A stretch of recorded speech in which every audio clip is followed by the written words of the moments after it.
Welcome back to Golf is Hard TV, the golf show for the rest of us. Hopefully you just watched the previous episode. We talked about casting. Now it's my turn, average golfer's turn. So I'm going to give this a try because I was taught to try to hold on to that angle. Yeah. And for a long time in my head that was actually a swing thought. Hold on to the angle and then really kind of power the club through. But this is a totally different. It almost. Yep. This idea is weird. Now I've been doing this for a while since you and I have been playing and talking a bit, so I'm a little more used to this. But let me go ahead and demonstrate or attempt a few of these shots, and we can talk about whether I'm doing it right or not. Okay, great. Yeah, just the key. I talked about prior episodes. You gotta have a nice, light, loose grip with this. Loose grip. Really feel the weight in the club head. Yep. Get it to the top and just think club head first. Get the hands moving.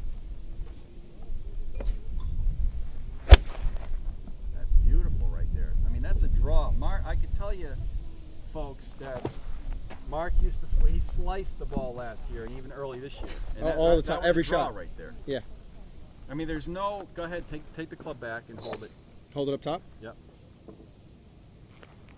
There's none of this. He's not trying to do this in a downswing. Yeah. This is something that we can teach to an advanced golfer, scratch golfer, or a single digit. If we're trying to teach him, if we're trying to teach him a fade or to fade the ball, typically. But at this stage, it's the opposite. It's a very different feeling here. I mean, I really at home, go to the range or go play around. This feeling, for me, here's what it feels like. It feels like I'm generating a lot more club head speed.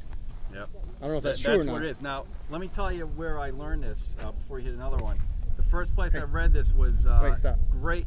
Stand over here because the audio picks up on this side. So start over. So start with, let me tell you where. Okay, so let me tell you where actually the first time I really heard about this or read about it was a great book, Extraordinary Golf.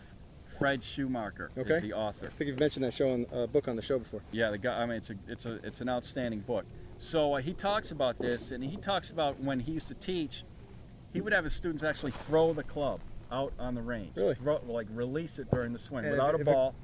Most people will throw it up in the air. Sometimes we'll go that way. Yeah. So it's really incorporating the feeling of letting it go. And the point is we're holding on to the club too long. Yeah. Trying to maintain the angle or whatever it is.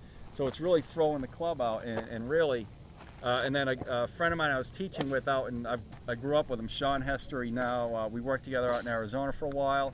He actually had his students, he'd have them throw the whole bag out there. And seriously. One club at a time. Yeah, the whole bag. And there was, I mean, it's kind of dangerous because if you have other people on the range, the club's going to go up and over. But the point is, your grip has to be loose enough. You're just starting to let go of that club and just fling it from the top. Yeah. And that's what it comes down to. So. All right, let me try one more. That last one was perfect. Let's see you do it. Let's see me try and do 2 in a row.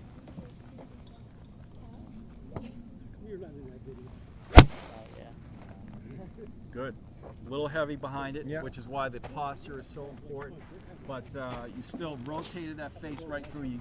You got that 180 degrees working through a squared impact. Yeah, this casting this feels totally different, and I feel like I've doubled the club head speed.